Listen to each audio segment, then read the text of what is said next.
বিদেশি উচ্চশিক্ষার জন্য কোন সাবজেক্টটা ফিউচারিস্টিক হবে। ৪ টা মেজর রেভলিউশনের মধ্যে দিয়ে গিয়ে আমাদের লাইফস্টাইল, প্রফেশন, ইকোনমি, সোসাইটির একটা আমূল পরিবর্তন। কারণে এডুকেশন এবং স্কিল সেটের জায়গাতে রিসার্চের মধ্যে দিয়ে যাওয়া উচিত। একজন মানুষ বিবিএ শেষ করলো, তার কিভাবে চিন্তা করা উচিত? এআই ইন্টিগ্রেটেড অনেক সাবজেক্ট কোর্স নতুন করে ইন্ট্রোডাকশন হচ্ছে। সিএসসি বা বিবিএ এর বাইরে তো অনেক সাবজেক্ট আছে। এই সময়ে আসলে এসে আমাদের বিবেচনাটা কেমন হওয়া উচিত? আসসালামু আলাইকুম। আশা করি সবাই ভালো আছেন। আজকে স্পেশালি স্ক্রিনে আসা এজন্য যে আমাদের কাছে অনেকেই জিজ্ঞেস করেন না যে আপনারা বিদেশি উচ্চশিক্ষার জন্য কোন সাবজেক্টে পড়তে চান, কোন সাবজেক্টটা ফিউচারিস্টিক হবে, বর্তমান ব্যবস্থার সাথে প্রাসঙ্গিক হবে। সো আমি নিজ থেকে আজকে কিছু কথা বলতে চাই। আসলে এই কথাগুলো আপনার আ সাবজেক্ট ম্যাটার্স উচ্চশিক্ষার জন্য বিবেচনায় আসার জন্য কিছুটা হলে চিন্তার খোরাক হিসেবে কাজ করবে। তো স্পেশালি আমি যদি একটু বলতে চাই এই ব্যাপারে, তো কিছুটা তাত্ত্বিকভাবে শুরু করতে চাই। সেটা হচ্ছে আমরা ফ্রম ইন্ডাস্ট্রিয়াল রিভলিউশন টু নাও যদি দেখি, তাহলে আমরা ৪ টা মেজর রিভলিউশনের মধ্যে দিয়ে গিয়েছি।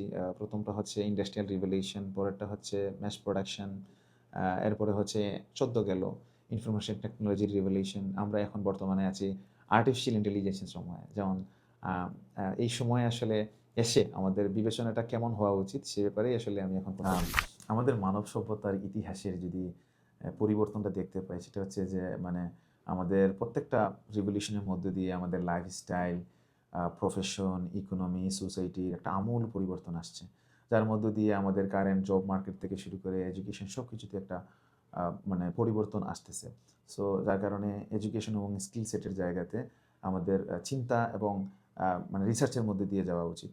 তো আমি যদি একটু বলি যে আমাদের এখনকার সময়ের চাহিদার বিবেচনায় আমাদের যে কারিকুলাম আমরা পড়েছি বা পড়ছি, হয়তো এটা এখন এই মুহূর্তের সময়ের বিবেচনায় অপ্রাসঙ্গিক হয়ে গিয়েছে। আমরা আসন্ন সময়ে কী প্রাসঙ্গিক হচ্ছে সে ব্যাপারে আমাদের ওয়াইজভাবে রিসার্চ, পড়ালেখা করা উচিত।